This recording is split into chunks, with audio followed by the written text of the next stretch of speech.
హుస్నాబాద్ అంబేద్కర్ చౌరస్తాలో కాంగ్రెస్ పార్టీ కుటుంబ సభ్యులందరూ కలిసి మాజీ ప్రధానమంత్రి కీర్తిశేషులు రాజీవ్ గాంధీ జయంతి కార్యక్రమాన్ని ఘనంగా నిర్వహించడం జరిగింది. రాజీవ్ గాంధీ దేశం కోసం ఎంతో సేవ చేసిన నాయకుడు. వారి కుటుంబం దేశం కోసం ప్రాణత్యాగం చేసిన కుటుంబం. రాజీవ్ గాంధీ కుటుంబం ఆనాడు వారి యొక్క తాత నెహ్రూ ప్రధానమంత్రి అయిన రోజున భారతదేశంలో గుండు సూది కూడా తయారు కాని దేశం. ఎన్నో మెడికల్ కాలేజీలు, ఇంజనీరింగ్ కాలేజీలు, రహదారులు నిర్మాణం చేపట్టి దేశాన్ని ముందు వరుసలోకి తీసుకొచ్చిన నాయకులు రాజీవ్ గాంధీ కుటుంబం నాయకులు అని చెప్పక తప్పదు.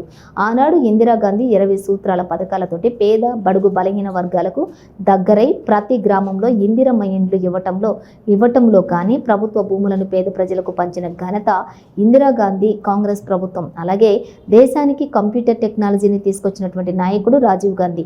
దేశం కోసం ప్రాణాలు అర్పించిన కుటుంబం రాజీవ్ గాంధీ కుటుంబం. రాజీవ్ గాంధీ గురించి ఈ తరం యువతకు తెలవాల్సిన అవసరం ఎంతైనా ఉంది. ఈరోజు రాజీవ్ గాంధీ యొక్క జయంతి సందర్భంగా హుస్నాబాద్ ప్రభుత్వ ఆసుపత్రిలో పండ్లు పంపిణీ కార్యక్రమం, అలాగే రాజీవ్ గాంధీ జయంతి సందర్భంగా టౌన్లో మొక్కలు నాటే కార్యక్రమం, అలాగే టౌన్లో గ్రామాలలో వాడవాడన రాజీవ్ గాంధీ యొక్క జయంతి కార్యక్రమాలను ఘనంగా నిర్వహించడం జరిగినది. తర్వాత మన దేశం ఇళ్ళల్లో ఇవాళ కలర్ టీవీలు ఉన్నాయి, సెల్ ఫోన్లు ఉన్నాయంటే దానికి కారణం రాజీవ్ గాంధీ. ఆ రోజుల్లో ఆయన బాగా చదువుకొని ఒక పైలట్గా నౌకరీ చేసి, ఆయన అంత పెద్ద కుటుంబంలో పుట్టిన ఆయన ఒక నౌకరీగా చేసిండు, విమానాలు నడిపేది. మన సొంటలో మా నాయన బొగ్గువేల పనిచేస్తే నేను నౌకరీ చేస్తాను. పేద కుటుంబాలైనా మన మనస్తత్వాలు ఇట్లా అయినాయి. వాళ్ళంతా గొప్పలైనా అట్లా వాళ్ళు పనులు చేసారు.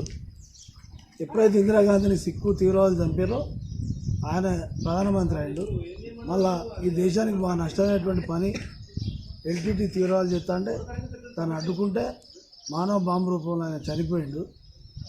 ఈ దేశానికి ఎంతో సేవ చేసినటువంటి కుటుంబం వాళ్ళది. స్వాతంత్ర ఉద్యమంలో వాళ్ళ తాత, వాళ్ళ ముత్తాతలు ఏళ్ళకేళ్ళు జైలు ఉన్నారు, లక్షలాది కోట్లాది రూపాయలు ఖర్చు పెట్టారు.